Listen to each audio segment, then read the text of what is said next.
Welcome to all.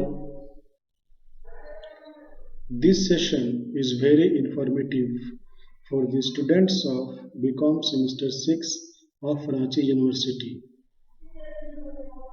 We are here to discuss about the paper named DSC 3, that is Project Report. हम लोग आपके curriculum के DSC 6 paper जो कि project report है उसके बारे में चर्चा करने के लिए यहाँ पे हैं। आशा करता हूँ आप सभी को आपके कॉलेजेस के द्वारा टॉपिक जो है इस प्रोजेक्ट के लिए टेंटेटिव टॉपिक्स वो आपको उपलब्ध करा दिए गए होंगे और जैसे ही वो टॉपिक आपको मिला होगा आपके मन में ढेर सारे सवाल जो है वो घूमने लगे होंगे। सबसे पहला तो सवाल यही होगा कि हम लोगों को जो लिस्ट ऑफ टॉपिक दिया गया है उसमें से कौन सा टॉपिक का चुनाव मुझे करना चाहिए।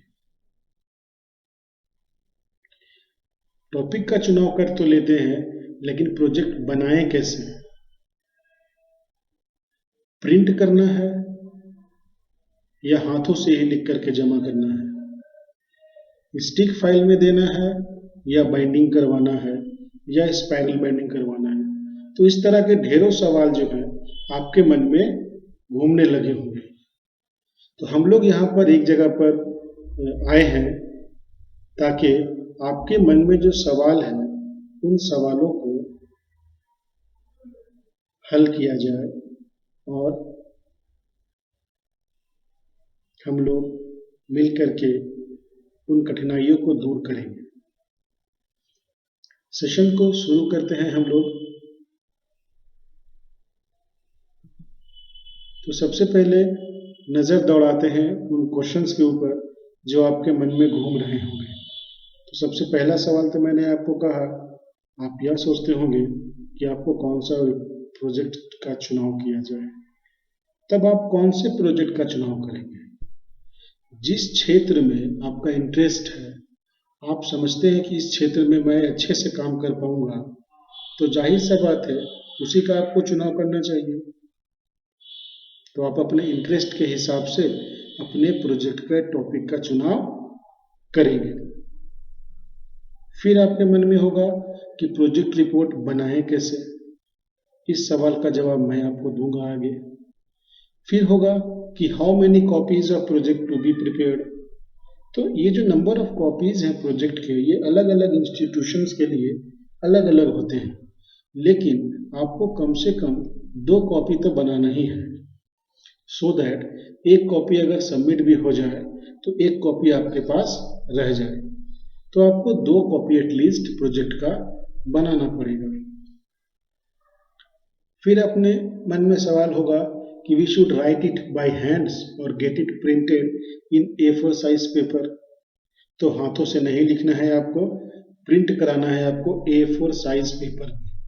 अभी फॉर्मेट क्या होगा भाई, तो उसके बारे में हम लोग आगे वाले स्लाइड्स में चर्चा करेंगे।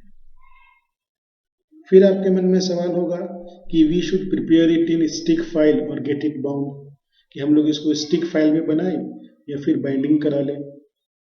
तो स्टिक फाइल में नहीं देना है, आपको बाइंडिंग कराना है। कैसा बाइंडिंग कराना है आगे बताया जाएगा आपको, बने रहिए यहाँ पे। उसके बाद है कि पेजेस का अरेंजमेंट किस तरह से किया जाएगा, कौन सा पेज ऊपर कौन सा पेज नीचे रहेगा, तो बताया जाएगा आपको। अभी फॉन्ट कौन सा यूज करना है, फॉन्ट का साइज कौन सा लेना है, और इसी तरह के दुनिया भर के सवाल जो है आपके मन में होंगे। तो आइए हम लोग आगे बढ़ते हैं और इन सवालों के जवाब को पाने का प्रयास करते हैं। सबसे पहले तो मैं आपको बता दूं कि आपका जो एग्जामिनेशन है वो 100 मार्क्स का होगा, जिसमें 75 मार्क्स आपके प्रोजेक्ट रिपोर्ट के लिए हैं और 25 मार्क्स आपके वाइवा के लिए होगा। फॉर्मेट की बात करें अगर हम लोग, तो नंबर ऑफ पेजेस पहले आता है। तो नंबर ऑफ पेजेस जो है वो आपको 40 to 60 पेज रखना है, 40 से लेकर के 60 पेज तक। हालांकि आपके टॉपिक के हिसाब से इसमें नंबर ऑफ पेजेस इंक्रीज भी कर सकते हैं, लेकिन 40 पेज से कम मत रखिएगा, क्योंकि मिनिमम 40 पेज का एक प्रोजेक्ट होना ही चाहिए, सो दैट आपका स्पाइरल बाइंडिंग हो तो लगे कि हाँ कुछ बना हुआ है।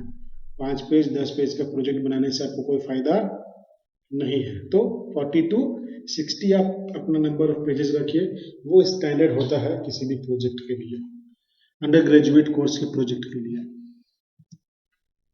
उसके बाद पेपर आपको A4 लेना है, वाइट कलर ही लेना है आपको। उसके बाद text size, normal text size जो आपका रिटेन रहेगा वो टाइम्स न्यू रोमन, पूरा आपका टाइम्स न्यू रोमन रहेगा, और फॉन्ट साइज आपको यूज करना है 12। उसके बाद है आपका हेडिंग का टेक्स्ट। हेडिंग अगर आप कुछ दे रहे हैं, जैसे इंट्रोडक्शन लिखा आपने या आपने और कोई हेडिंग दिया है, तो उसका फॉन्ट साइज आपको थोड़ा बड़ा लेना है, वो आपको 14th लेना है, 14 साइज लेना है, टाइम्स न्यू रोमन ही रहेगा, और इंट्रोडक्शन या हेडिंग को आप बोल्ड करेंगे, बोल्ड में लिखेंगे।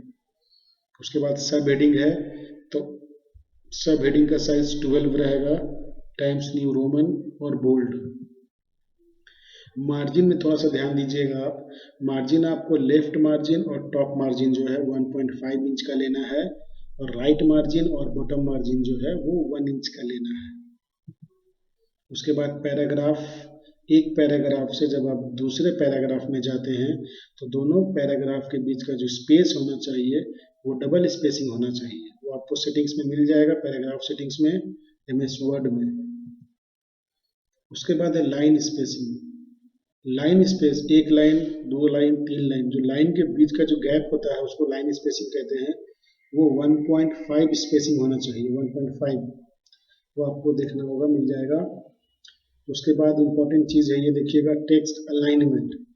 तो अलाइनमेंट आप जानते हैं, राइट होता है, लेफ्ट होता है, सेंटर होता है, एक और होता है जस्टिफाई अलाइनमेंट। तो ये जस्टिफाई अलाइनमेंट आपका होना चाहिए पूरा।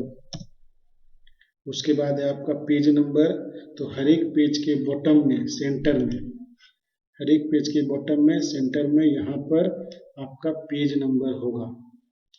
उसके बाद बाइंडिंग कैसे करेंगे, ये इंपॉर्टेंट सवाल था आपका, बाइंडिंग कैसे करेंगे सर, स्टिक फाइल में देंगे क्या? तो नहीं, स्टिक फाइल में नहीं देना है आपको, दो तरह में से कोई एक बाइंडिंग करा लेना है, या तो हार्ड बाइंडिंग जिस तरह से कॉपी वगैरह बाइंड किया होता है, और अगर वो पॉसिबल ना हो तो स्पाइरल बाइंडिंग, वो आसानी से कहीं पर भी हो जाता है स्पाइरल बाइंडिंग, तो आप स्पाइरल बाइंडिंग करा लीजिए, आपका काम होगा।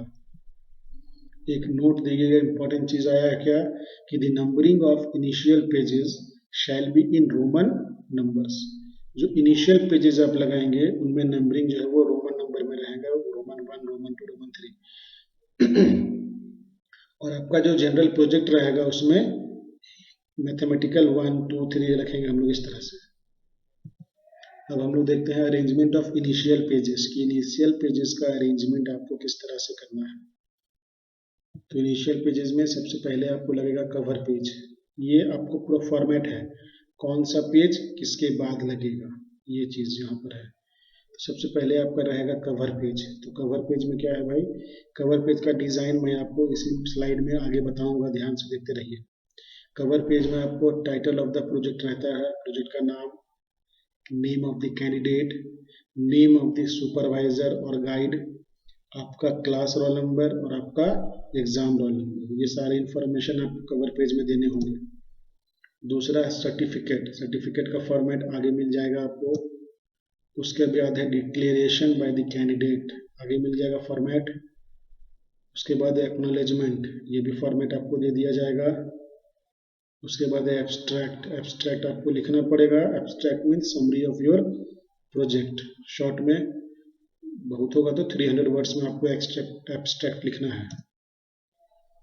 टेबल ऑफ कंटेंट आपको बनाना पड़ेगा, कंटेंट जिसको हम लोग बोलते हैं वो बनाना पड़ेगा आपको, या आप लोग इंडेक्स भी बोलते हैं कहीं कहीं पर उनको, तो ये सेम चीज़ है, टेबल ऑफ कंटेंट बोलिए या इंडेक्स बोलिए, वो पहले बनाना पड़ेगा आपको।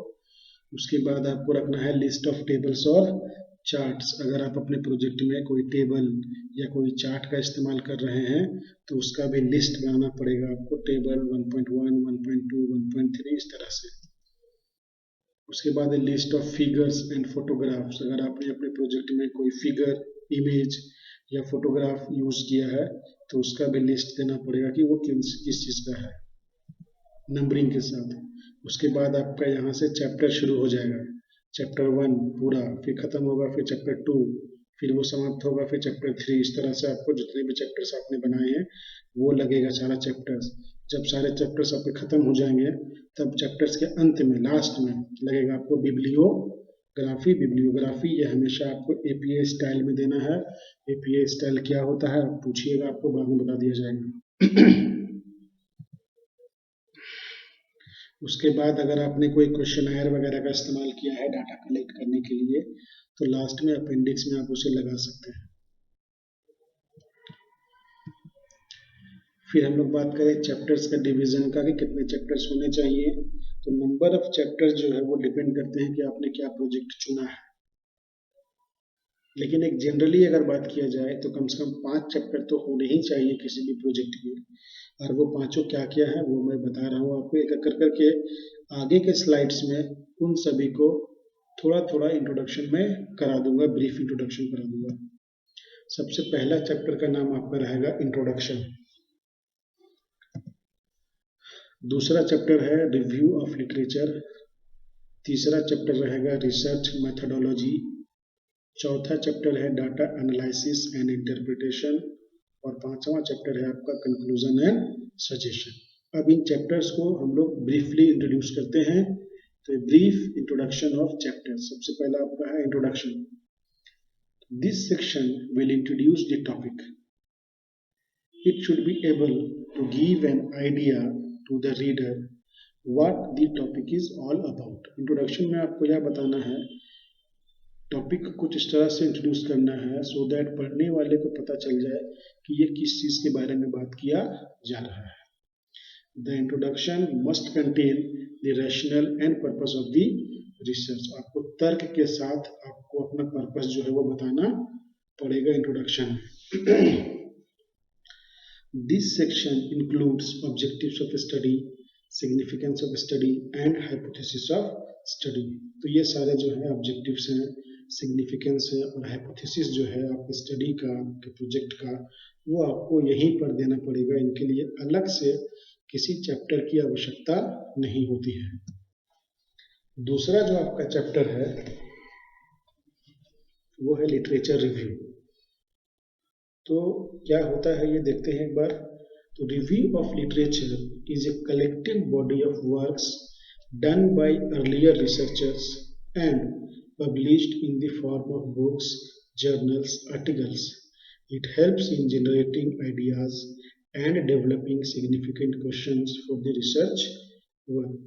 Review of literature क्या है कि बहुत सारे रिसर्चर जो है उन्होंने आपके टॉपिक पे या आपके टॉपिक से मिलते जुलते किसी टॉपिक पे वो ऑलरेडी काम कर चुके हैं और उन्होंने जो काम किया है वो पब्लिश्ड फॉर्म में अवेलेबल है, चाहे बुक्स के फॉर्म में, जर्नल के फॉर्म में, आर्टिकल्स के फॉर्म में। तो आपको उन सभी लिटरेचर का रिव्यू करना है, देखना है, पढ़ना है उनको और वहाँ से आपको आइडिया को जनरेट करना है सो दैट आपका जो रिसर्च वर्क का क्वेश्चन है वहाँ से आपको क्या हेल्प हो रहा है या आप क्या समझ रहे हैं, यहाँ पर आपको वो चीज़ करना है। तो work done by earlier researchers, उसको एक बार आपको स्टडी करना है, रिव्यू करना है। उसके बाद रिसर्च मेथडोलॉजी। तो methodology includes sample, test, tools, statistical analysis, etc.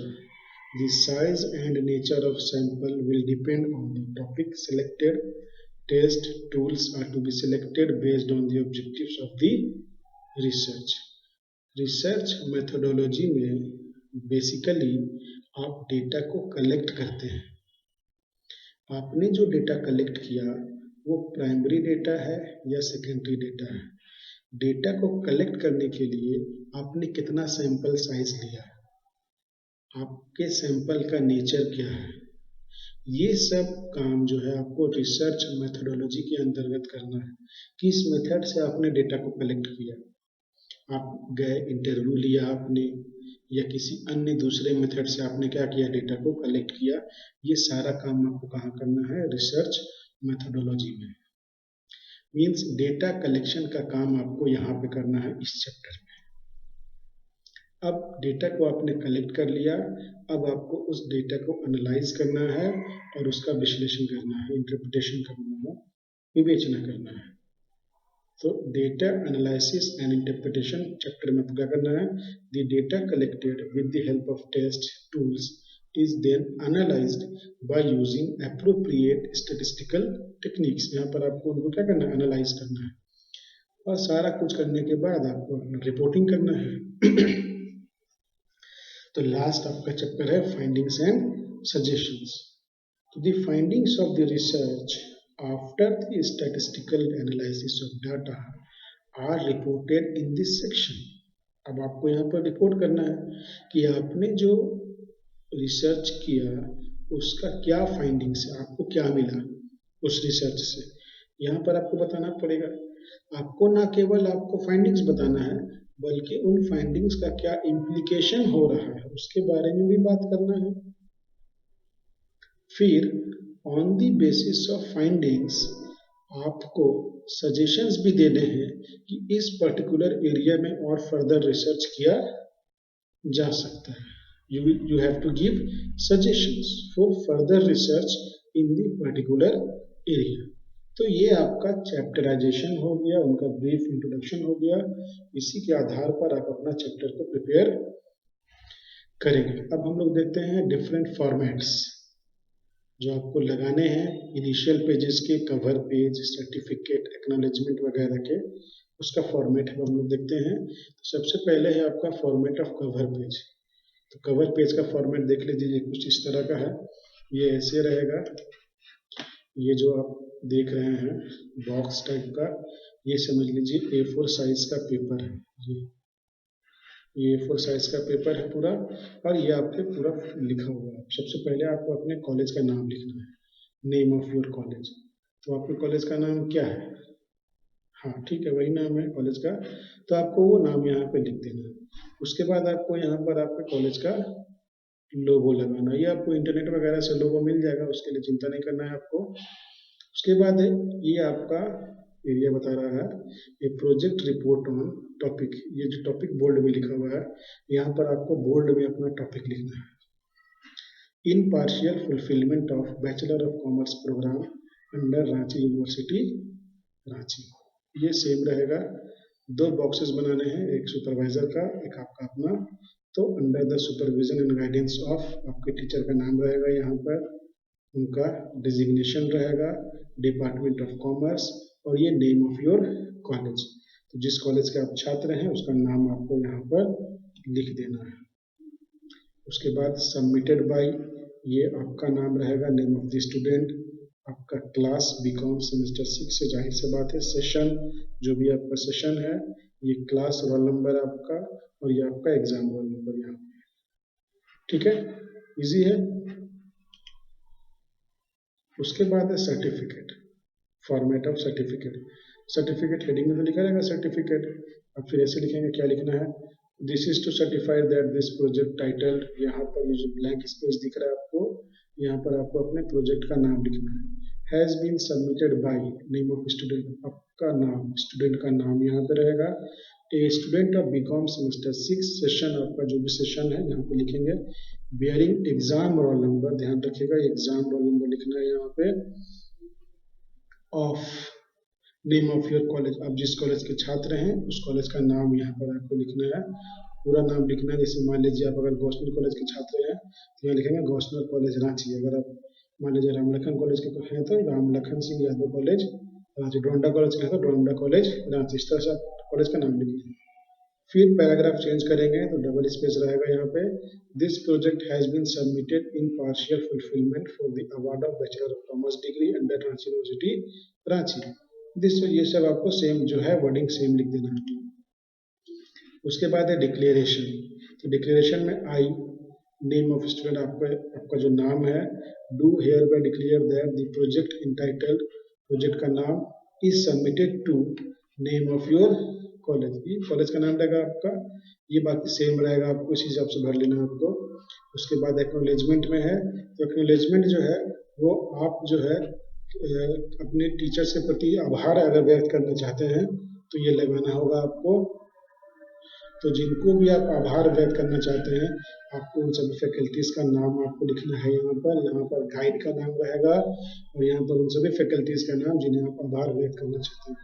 तो ये एक फॉर्मेट है, आप इसके हिसाब से अगर कुछ और चेंजेस करना चाहते हैं अपने फॉर्मेट में तो कर सकते हैं, ऐसे कोई हार्ड एंड फास्ट रूल नहीं है। तो ये सारी बातें जो हम लोग आज जाने हैं उसके आधार पर आप अपना प्रोजेक्ट रिपोर्ट बनाइए और अगर किसी भी तरह का आपको दिक्कत है तो आप मुझे पूछिए, मैं आपको बताऊंगा। ठीक है।